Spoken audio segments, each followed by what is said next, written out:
Voici, les jours viennent, dit le Seigneur l'Éternel, où j'enverrai la famine dans le pays, non pas la disette du pain et la soif de l'eau, mais la faim et la soif d'entendre les paroles de l'Éternel.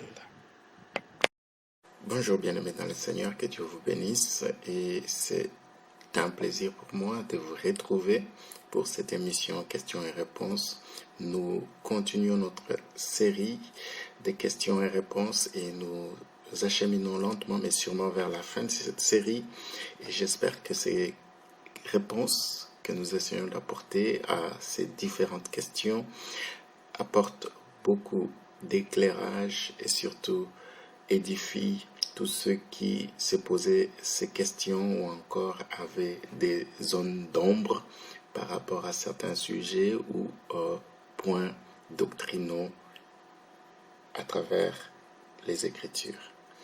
Alors, je vais juste aborder une question qui m'a été posée, et la question est la suivante: comment avoir une communion intime avec le Saint-Esprit? Comment on peut avoir une relation profonde, une relation intime avec la personne du Saint-Esprit? Évidemment, je pense que cette question a été posée par rapport à la série sur la communion du Saint-Esprit. On est en communion avec le Saint-Esprit par rapport à sa présence avec nous. On est en communion avec le Saint-Esprit par rapport à sa présence en nous, et on est en communion avec le Saint-Esprit par rapport à sa présence sur nous. Et j'avais pris comme texte de base 2 Corinthiens chapitre 13, le verset 14. Dans d'autres versions, c'est le verset 13. La Bible dit que la grâce du Seigneur Jésus-Christ, la communion de Dieu et la communication du Saint-Esprit soient avec vous tous. Et dans d'autres traductions, on parle de la communion du Saint-Esprit. Et donc, c'est très important que nous puissions avoir la communion du Saint-Esprit. Et c'était la prière de Paul, c'était son souhait, c'était sa bénédiction sur l'Église du Seigneur qui est à Corinthe, qu'il puisse expérimenter la communion du Saint-Esprit, avoir une communion intime avec le Saint-Esprit. Alors, comment on peut avoir la communion intime, personnelle avec le Saint-Esprit? Alors, nous devons savoir que d'abord, cette communion, nous l'avons avec sa présence avec nous, nous l'avons avec sa présence en nous, nous l'avons avec sa présence sur nous. Et il y a deux choses qui sont liées avec sa présence, par sa présence avec nous. Il y a des choses qui sont liées également par rapport à sa présence en nous, et il y a aussi des choses qui sont liées par rapport à sa présence sur nous. Et je vais m'expliquer par rapport à ça. Alors, la première chose pour avoir une communion du Saint-Esprit de manière intime, de manière personnelle, de manière profonde, la première chose que je vais aborder, c'est par rapport à sa présence avec nous. Nous devons apprendre, premièrement, à ne pas résister au Saint-Esprit. À ne pas résister au Saint-Esprit. Ne résistez pas au Saint-Esprit.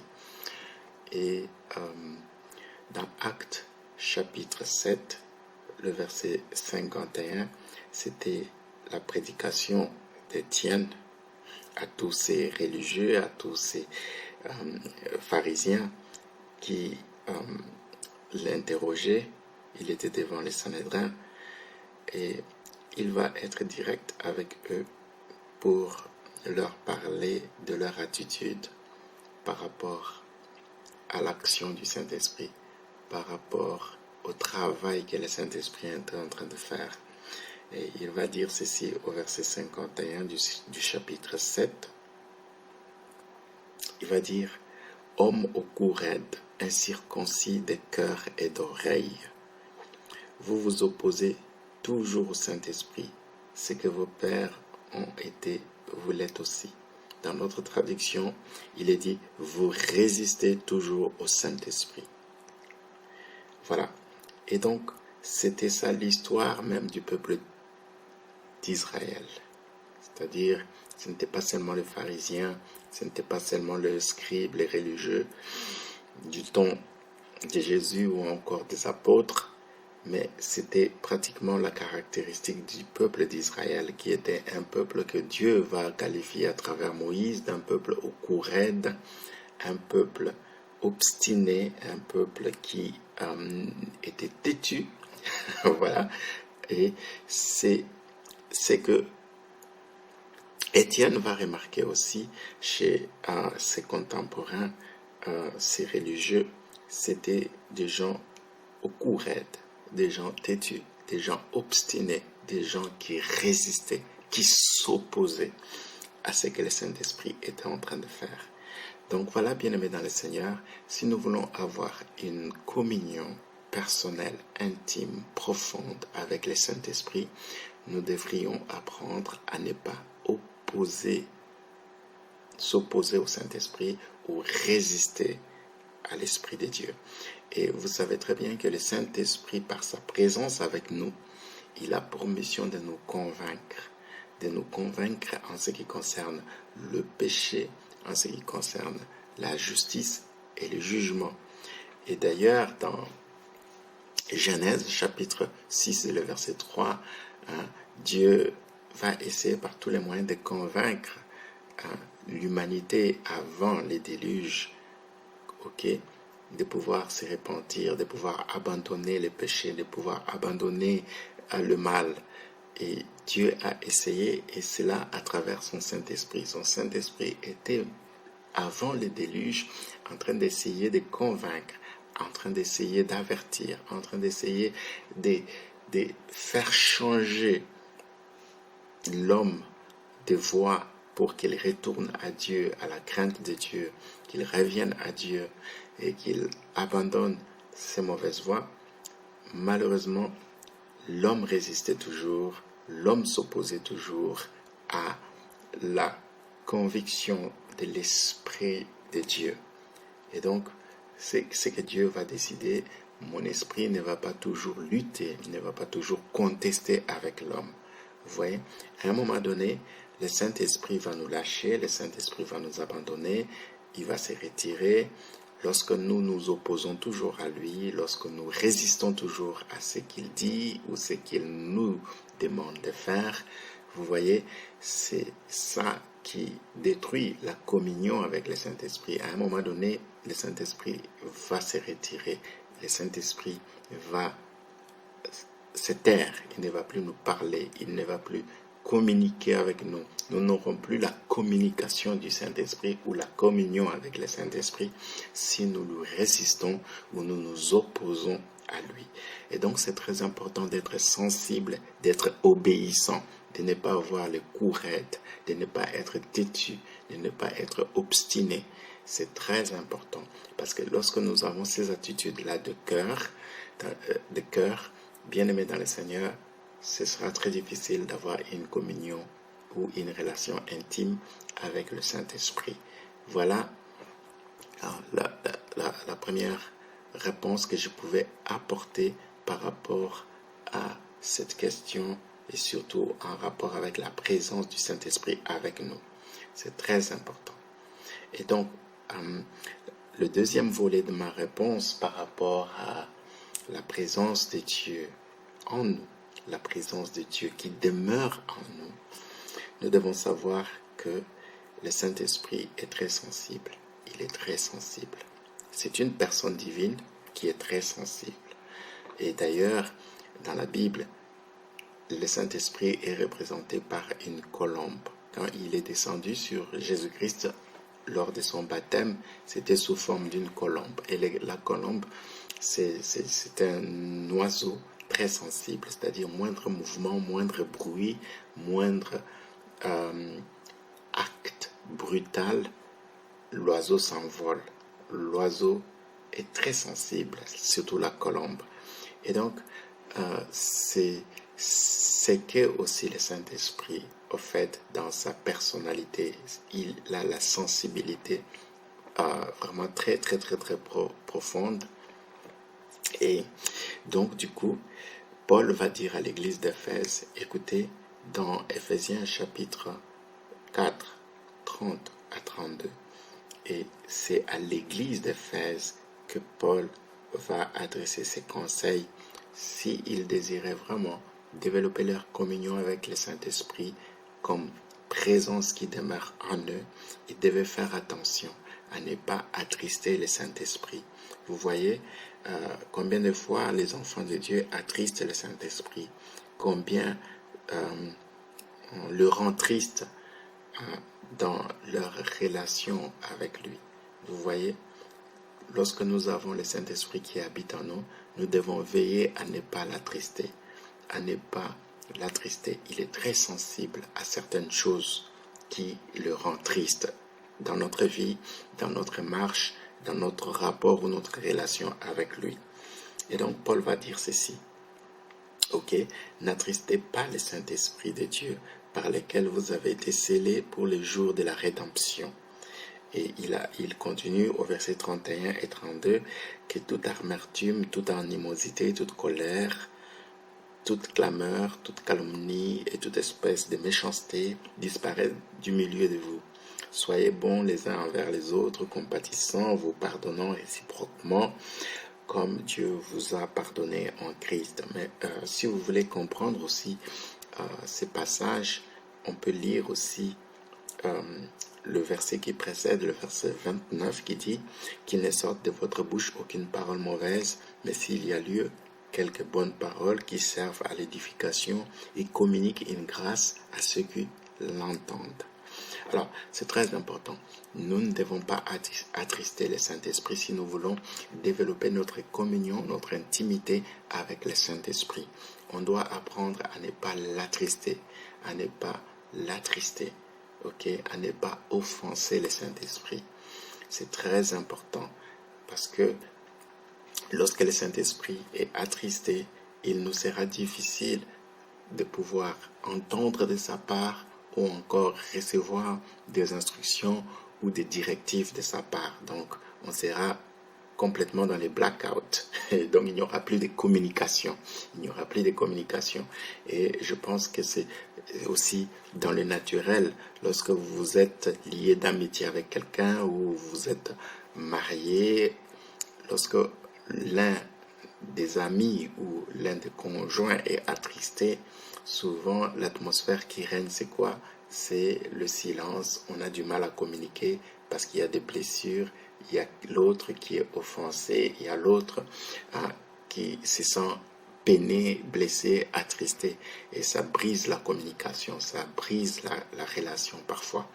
Et c'est pourquoi nous devons veiller, si nous voulons avoir une communion intime, une relation personnelle profonde avec le Saint-Esprit, on doit apprendre à ne pas l'attrister. Alors certains peuvent se poser la question, mais comment est-ce qu'on peut attrister le Saint-Esprit? C'est évidemment par tout ce que Paul est en train d'énumérer ici dans Éphésiens chapitre 4, à partir du verset 29 jusqu'à 32.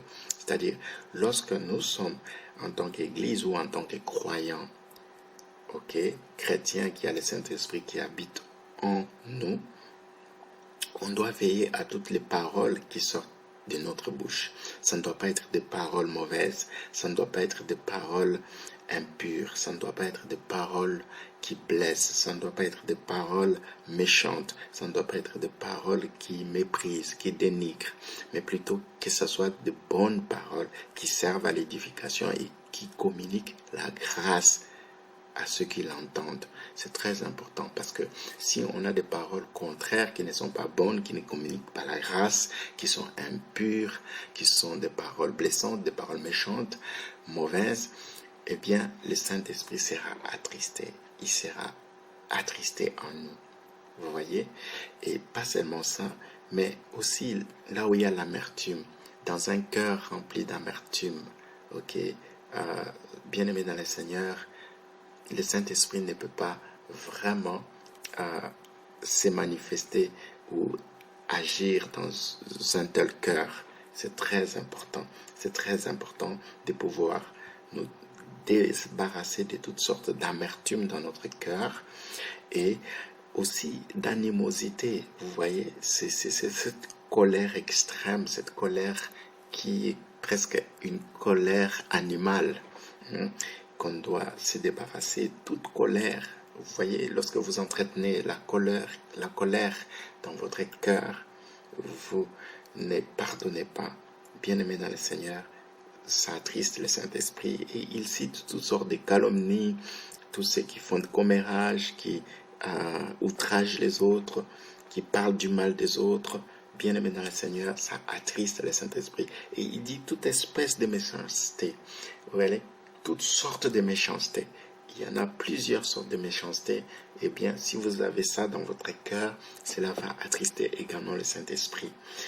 Vous voyez, Paul voulait que ces choses disparaissent de l'église d'Éphèse, des cœurs du croyant. Pourquoi? Parce que ça attriste le Saint-Esprit. Ça empêche le Saint-Esprit de pouvoir nous parler, de pouvoir nous guider, de pouvoir nous conduire lorsque nous avons ce genre de choses qu'on entretient dans notre cœur, dans notre vie. Et donc, il dit, soyez bons les uns envers les autres, compatissants, vous pardonnant réciproquement. Vous savez, le manque de pardon dans notre cœur, lorsqu'on est rancunier, on ne pardonne pas, bien-aimé dans le Seigneur, ça aussi, ça attriste le Saint-Esprit et il sera difficile d'avoir une communion intime, personnelle, profonde avec la personne du Saint-Esprit. Voilà un peu. En bref, en un mot, les choses qui attristent le Saint-Esprit, ce sont les œuvres de la chair. Ce sont les œuvres de la chair qui sont énumérées dans Galates chapitre 5. C'est très important. Lorsque nous sommes charnels, bien-aimés dans le Seigneur, ça attriste le Saint-Esprit parce qu'on n'est plus conduit par l'Esprit, le Saint-Esprit, mais on est conduit par la chair.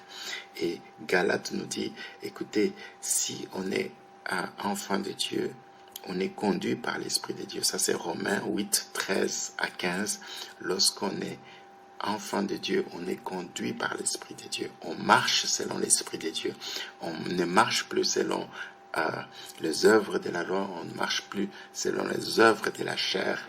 On marche selon l'Esprit de Dieu. On est conduit par l'Esprit de Dieu. Et donc, là où il y a les œuvres de la chair qui sont énumérées dans Galates 5, 22, à toutes ces choses qu'on entretient dans notre cœur, le manque de pardon, la colère, la haine, la jalousie, l'envie, les mauvaises paroles, toutes ces choses-là, ça attriste le Saint-Esprit et nous devons nous en débarrasser si nous voulons progresser dans notre communion intime, profonde, personnelle avec le Saint-Esprit. Alors, je vais essayer de conclure rapidement avec un autre volet de ma réponse par rapport à comment avoir une communion intime avec le Saint-Esprit. Et ici, c'est un rapport avec sa présence sur nous. Sa présence sur nous, c'est-à-dire quand il nous accorde la puissance, les capacités surnaturelles, quand il nous habilite à pouvoir accomplir certaines choses.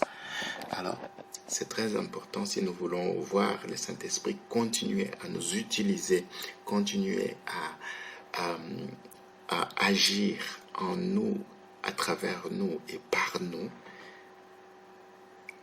par sa puissance. Bien-aimés dans le Seigneur, nous avons besoin de ne pas mépriser les dons du Saint-Esprit, de ne pas mépriser les manifestations de l'Esprit, les actions de l'Esprit. C'est très important. C'est très important. Et c'est pourquoi Paul est en train de dire dans 1 Thessaloniciens chapitre 5, le verset 19 jusqu'à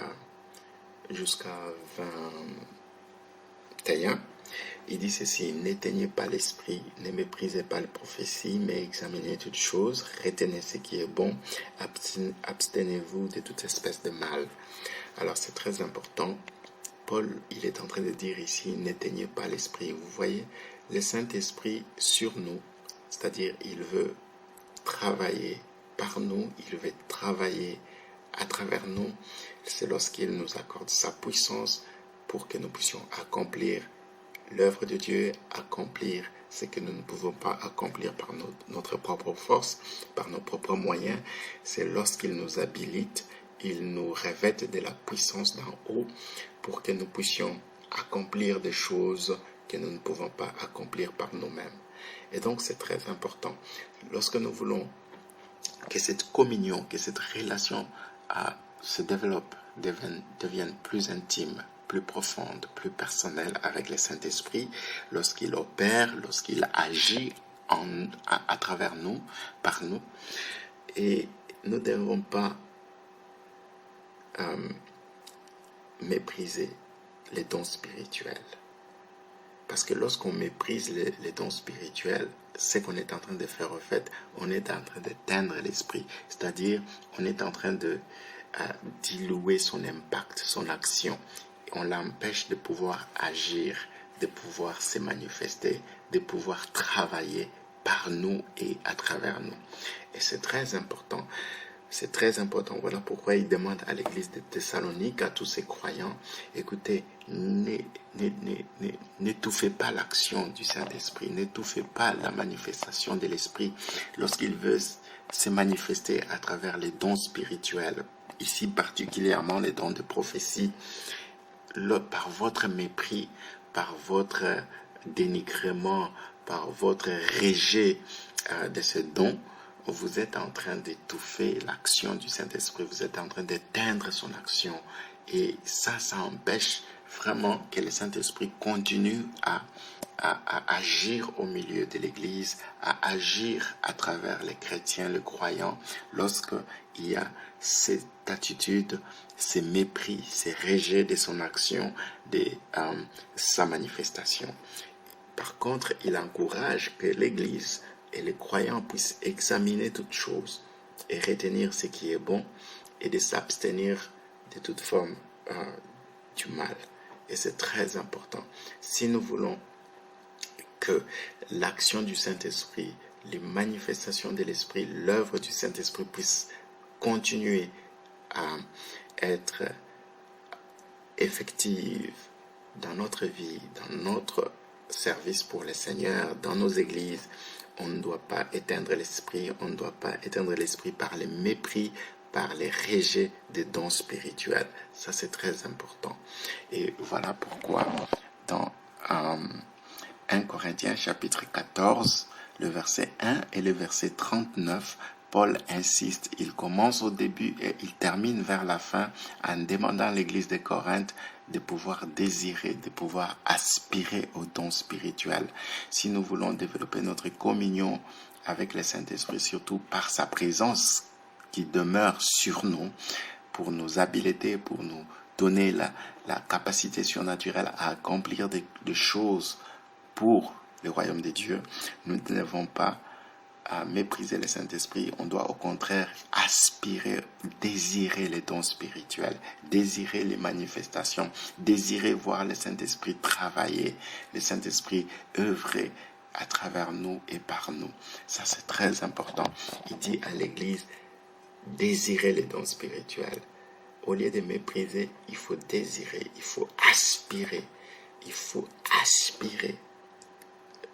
aux dons spirituels, et plus particulièrement ici il parle de la prophétie évidemment, mais il y a plusieurs dons spirituels, dons du Saint-Esprit, parce que je vous ai dit, quand le Saint-Esprit vient sur une personne, il ne vient pas main vide, il vient avec des cadeaux, il vient avec des dons. C'est très important. Et Paul va encourager Timothée, il va vraiment l'exhorter. Autre chose aussi, si nous voulons développer la communion du Saint-Esprit par rapport à sa présence qui demeure sur nous, nous devons veiller à cela. Et il va dire à Timothée, 1 Timothée chapitre 4, le verset 14, il va dire ceci, ne néglige pas les dons qui est en toi et qui t'a été donné par prophétie avec l'imposition des mains de l'assemblée des anciens. C'est très important. Ne négligeons pas les dons que Dieu nous a donnés. Nous ne devons pas les négliger. C'est très important. Lorsque tu négliges le don que Dieu t'a donné, lorsque tu négliges la grâce que Dieu t'a donnée, lorsque tu négliges le talent que Dieu t'a donné, bien-aimé dans le Seigneur, tu es en train de dire en d'autres termes, Saint-Esprit, je n'ai pas besoin de toi. Parce que quand il vient dans notre vie, il vient avec des cadeaux, il vient avec des dons. Et lorsque nous rejetons ce qu'il nous a donné, ce qu'il nous donne, nous sommes en train de le rejeter. C'est tout à fait normal. Si tu vas vers quelqu'un avec un cadeau et que tu donnes à cette personne les cadeaux et que la personne refuse les cadeaux, ça veut dire que cette personne te rejette, toi. On est souvent attristé, parfois offensé lorsque la personne rejette notre don, notre cadeau. Ça veut dire on les prend de manière personnelle. Okay. Et c'est pareil aussi avec le Saint-Esprit. Si nous voulons développer cette communion, intimité avec le Saint-Esprit par rapport à sa relation sur nous, sa présence sur nous, nous devons apprendre à apprécier les dons qu'il nous donne, les dons qu'il a déposés en nous. Nous devons les chérir, nous devons les entretenir, nous devons les exercer, nous devons les développer. Bien-aimé dans le Seigneur, pourquoi est-ce que tu enterres les dons? Pourquoi est-ce que tu négliges les dons que le Saint-Esprit t'a donnés? C'est comme ça que beaucoup de personnes n'arrivent pas à pouvoir voir le Saint-Esprit continuer à œuvrer, à se manifester dans leur vie, parce qu'il y a une certaine négligence. Et il dit aussi à Timothée, dans 2 Timothée, chapitre 1, versets 6 à 9, il va dire à Timothée, écoute Timothée, je t'exhorte de ranimer les dons de Dieu que tu as reçus par l'imposition de mains, car ce n'est pas un esprit de timidité que Dieu nous a donné, mais un esprit de force, d'amour et de sagesse. N'aie donc pas honte du témoignage à rendre de notre Seigneur, ni de moi son prisonnier, mais souffre avec moi pour l'évangile par la puissance de Dieu. Okay. Et ça, c'est très important. Paul est en train de dire à Timothée, ne néglige pas les dons que tu as reçus. Ne les laisse pas dormir. Ne les laisse pas dormants. Tu dois rallumer, raviver ces dons-là. Exerce ces dons-là. Mets ces dons-là en valeur. Valorise ces dons-là. Et c'est un don précieux pour Dieu, et il te l'a donné pour que tu puisses l'exercer. Et c'est une manière de Paul d'encourager son fils Timothée. Écoute, continue à évangéliser, accomplis l'œuvre d'un évangéliste, continue à prêcher la bonne nouvelle.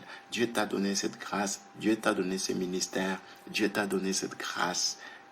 Exerce-le, ne néglige pas cela, ne laisse pas cela dormant en toi. Ravive, exerce, développe, mets en valeur ce que Dieu t'a donné. Voilà un peu ce que je pouvais dire par rapport à la communion avec le Saint-Esprit. Si nous voulons avoir cette communion de manière profonde, intime, personnelle, nous ne devons pas résister au Saint-Esprit, nous ne devons pas attrister le Saint-Esprit et nous ne devons pas éteindre le Saint-Esprit. Voilà les 3 mots-clés. Ne résiste pas, n'attriste pas et n'éteins pas le Saint-Esprit. Que Dieu vous bénisse et à la prochaine. Comme une biche soupire après des courants d'eau, ainsi mon âme soupire après toi, ô Dieu. Mon âme a soif de Dieu, du Dieu vivant. Quand irai-je et paraîtrai-je devant la face de Dieu? Mes larmes sont ma nourriture, jour et nuit, pendant qu'on me dit sans cesse, où est ton Dieu?